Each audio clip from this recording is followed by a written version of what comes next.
My wife will be gone by tomorrow. During our honeymoon, I woke up in the middle of the night to overhear my husband secretly having a terrifying conversation on the phone. Trembling with fear, I dared to peek into his smartphone to find out what he was talking about. What I found was beyond belief. Knowing of my husband's plan, I took his passport and flew back to the States on my own. As I was planning to utterly destroy him, someone suddenly approached me. My name is Karen. I'm just an ordinary office worker in New York. I met my husband, Brian, through mutual friends. We hit it off after a few dinners out, and after dating for a year, we just recently got married. Brian is handsome and has a really kind personality, but there was one major problem. This happened one day just before our wedding. I'm home. Normally, Brian gets home from work later than I do, but on this day, I had to work late, so I got home after him. As I walked in and was about to take off my shoes, I noticed something odd. Were these shoes always here? There were not only Brian's work shoes, but also a pair of women's heels. Could he be cheating? I thought. Listening carefully, I could hear muffled voices. It was a man and a woman talking, and I immediately recognized Brian's voice. I couldn't make out the entire conversation, but I could hear a woman's voice laughing along. In the spur of the moment, I started recording with my smartphone and burst into the living room. Huh? There was Brian and my mother-in-law. Oh, welcome back. Karen, welcome home. Sorry for intruding. Relieved that it wasn't an affair, the living room scene was still quite bizarre. Boxes were piled up everywhere.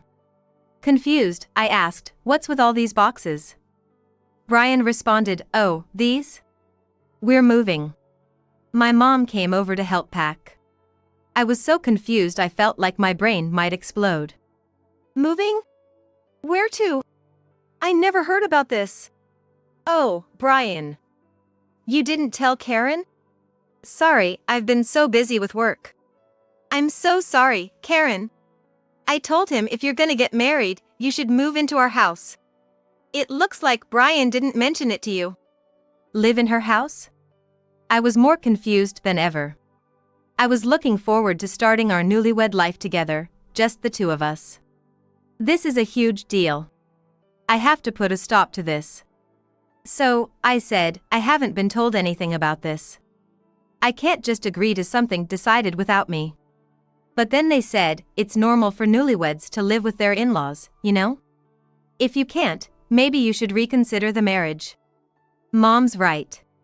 Plus, I'm used to my house. It'll be easier for you too if anything happens.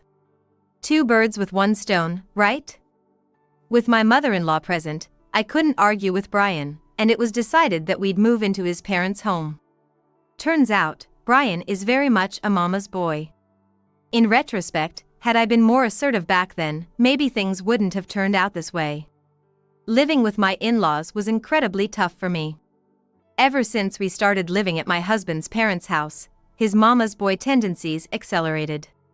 The first person he'd ask for anything was always Mom. While my mother-in-law took care of most of the cooking and household chores, the rare times I made dinner he would say, "My mom's cooking tastes better." Perhaps my mother-in-law enjoyed being relied on by her son because she did everything for him.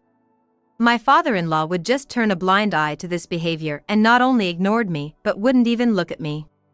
Sometimes, when I tried talking to him, he'd just brush me off. I constantly questioned my place in the household. The biggest concern for me was my mother-in-law's extravagant spending habits. After moving in, I realized she adored branded clothes and bags. Every time her favorite brands released something new, she'd buy it.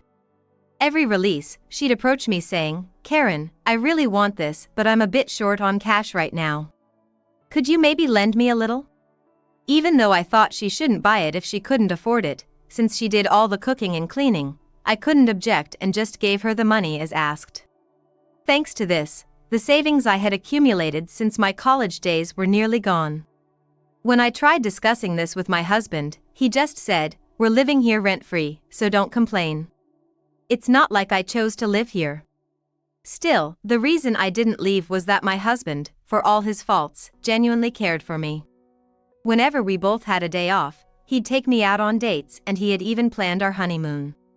Living with the in-laws was tough, but I kept going, holding on to the hope in his kindness. Finally, the day of our honeymoon that my husband planned arrived. Our destination was Italy. It was a dream come true for me as I always wanted to try authentic Italian cuisine.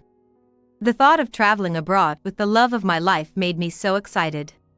However, my excitement for the honeymoon turned into a nightmare due to one thing my husband said. It happened late at night. I woke up wanting to go to the bathroom and noticed my husband wasn't next to me. Assuming he was also in the restroom, I approached and heard him speaking on the phone. Who could he be talking to at this hour? Listening closer, I heard some shocking words. My wife's gonna be gone tomorrow. What? Don't worry, Mom. I've got it all planned. I'll get back to you. It seemed he was talking to my mother-in-law. But what did he mean by gonna be gone? Fearful, I quickly returned to bed and pretended to be asleep.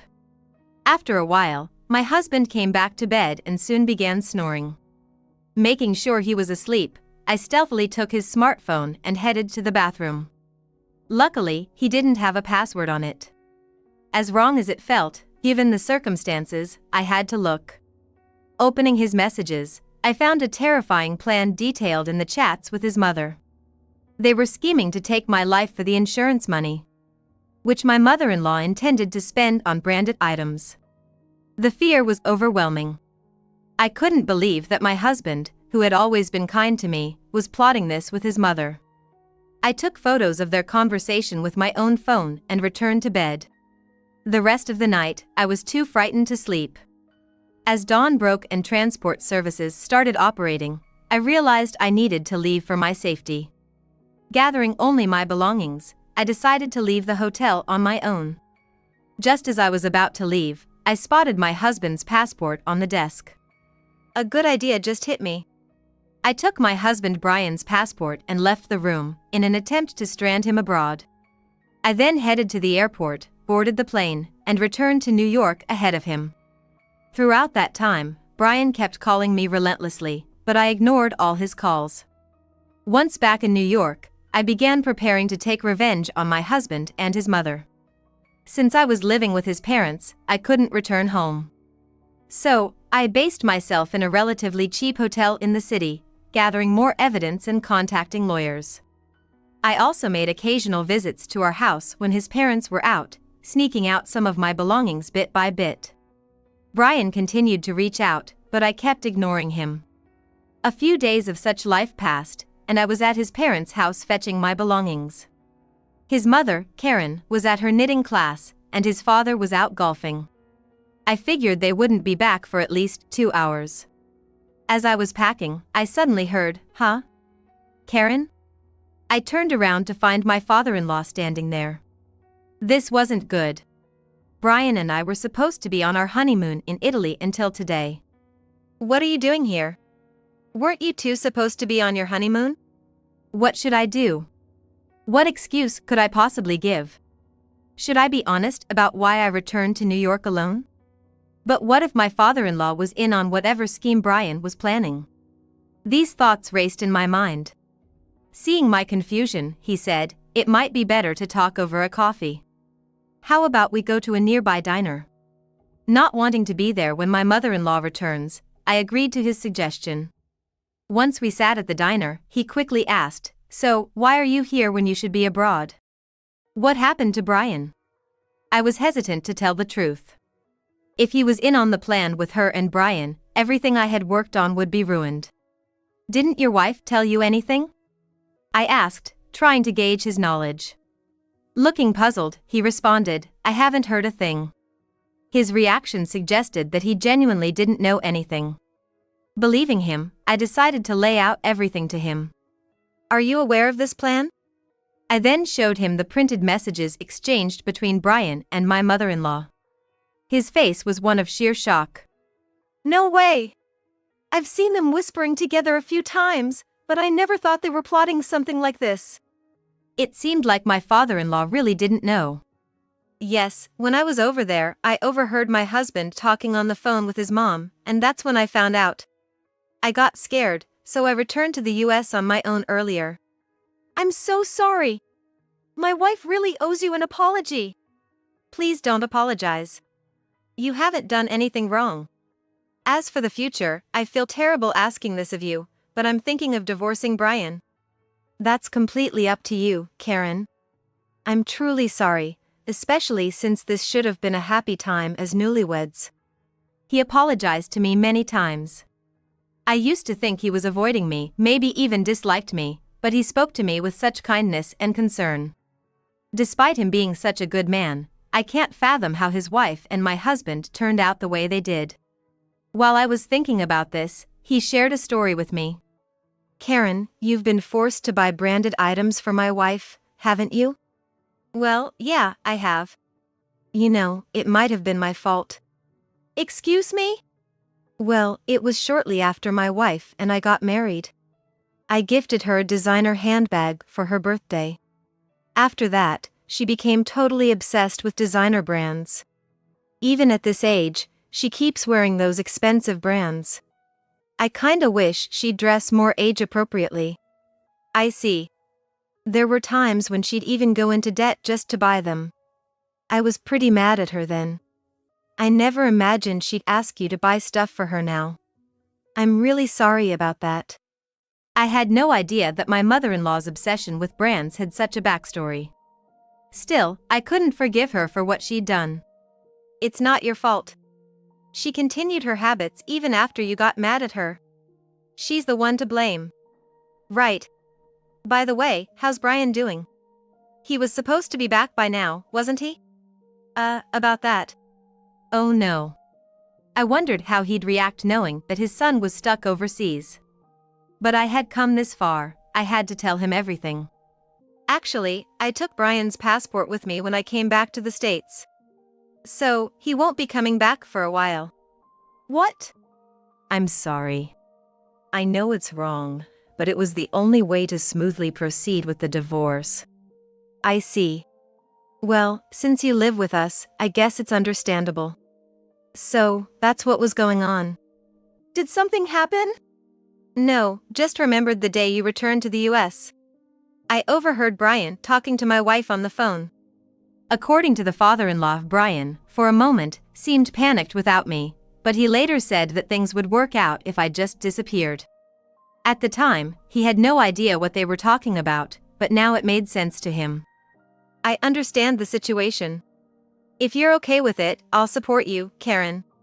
Really? Thank you so much.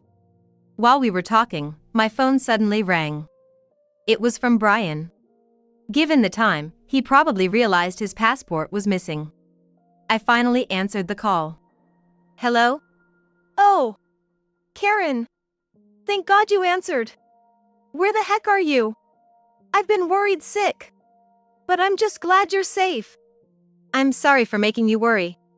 I had an urgent call from my family back home and had to return. Things got so hectic that I couldn't get in touch. I get it. But hey, have you seen my passport?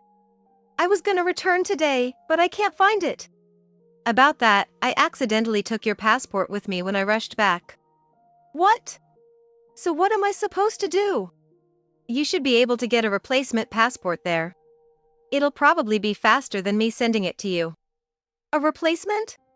What about my job? I can't take any more days off. Don't worry, I'll explain everything to your company. I'll also talk to your parents about it. All right then. I'm sorry. So, that's what's going on. Please be careful when you come back. With that, I hung up the phone. Karen, you sure can spin a tall tale, can't ya? I've always been crafty, that's for sure. Thanks to my father-in-law supporting me, I was able to proceed with the divorce preparations more smoothly. And finally, the day arrived. Brian managed to get his passport reissued and returned to the States. His mom went to the airport to pick him up, so the two of them came back home together. We're home. Man, what an ordeal. Indeed. All because of Karen. After hearing from Brian that I'd returned to the States before him, his mother, apparently upset that their plan failed, started making sarcastic comments towards me. I wanted to snap back at her, but I held my tongue. No worries. They're gonna get what's coming to them soon. As soon as Brian and his mother entered the house, my father-in-law, with a stern look, said, "Both of you, come here." He led them to the living room where I was waiting. "Sit down." Brian and his mother seemed a bit flustered, but they couldn't defy his imposing demeanor, so they sat down obediently. "I apologize for bringing this up as soon as you guys got back, but there's something really important we need to discuss." "Important?" "I'll cut to the chase. Brian, I want a divorce." "Divorce?" "Hold on, Karen. What's this all about? You trap my son in Italy and then demand a divorce when he comes back? There's a limit to being unreasonable." "Unreasonable? Aren't you the unreasonable ones here?" "What do you mean?" "Oh, so you're playing dumb now? Can you explain this then?" Saying this, I showed them pictures of the messages exchanged between Brian and his mother. "What's this?" "These can be easily fabricated these days. This isn't valid proof." "You're right. This might be weak as evidence. But what about this?" I then presented a voice recorder. Pressing the play button, the recording of a phone conversation between Brian and his mother played. My father-in-law had recorded it for me. Since his wife is hard of hearing, she always turns the speaker volume to the max during calls, making it audible throughout the house. My father-in-law took the opportunity to record them. The conversation revealed that since I had safely returned to the US, their scheme had failed. It also included the disappointed voice of my mother-in-law and my husband discussing their next move. "You can't deny this now, can you?" "Wait, Karen. Please reconsider the divorce. I only did what my mom told me to. I never wanted any of this. But she kept saying she needed more money to buy her favorite designer items. I just wanted to see her happy. But now, I see the light. I don't want to divorce you. Let's leave right now and live happily. It's not too late, right?" I was utterly dumbfounded by his words. How on earth could he come up with such a delusional fantasy in his head? "You know, I've always thought this, but you really need to stop with the whole mommy thing. It's super creepy. I get that you want to please her, but trying to get rid of your wife and using the insurance money to buy her fancy stuff? No way I'm staying with someone like that. Just the thought gives me a headache." Brian looked utterly defeated by my words. "In any case, I will definitely be seeking a divorce. Plus, I will also ask for reimbursement for all the designer items you bought with my money." "What? But then I won't be able to buy designer items." Even after all this, she still seems obsessed with designer brands. I'm truly dumbfounded by this mother and son duo. "Enough is enough." Suddenly, my father-in-law interjected. "All you care about is yourselves. Do you realize how terrified Karen has been because of your actions? Are designer items really worth it to you, even if it means using someone else's money? Do you realize how much trouble you've caused her?" The two of them were taken aback by his outburst. Thanks to him speaking up for me, I felt a bit relieved. But my revenge wasn't over yet. "Wait a sec. When did you find out about this?" "On the first night of our honeymoon in Italy. I overheard you talking to your mom in the middle of the night. So, that's why you flew back to New York the next morning. You didn't tell my company about this, did you?" You're finally catching on? Well, you'll know the answer to that soon enough. Just as I said that, Brian's phone started ringing at the perfect timing. "It's from the company. You gotta be kidding me." Hesitantly, Brian answered. "Hello? What? Fired? No, wait. It's all a misunderstanding." Before he could explain, the call seemed to have been cut off. "Just so you know, I've already provided evidence of this to your company." Having lost both his wife and job, Brian seemed drained of energy and slumped to the floor. "So, from now on, let's communicate through my lawyer. And stay out of my life, okay?" And just like that, our newlywed life came to an end. The story didn't stop with the divorce. My lawyer, whom I'd been consulting with, told me that even just plotting to kill someone was a crime, so I reported the matter to the police. While they weren't arrested, both of them had to pay a hefty fine. Thanks to having a criminal record, Brian struggled to find a new job, and Karen became the talk of the town. Moreover, to pay for the damages and alimony, almost all of the designer goods Karen had hoarded were sold off.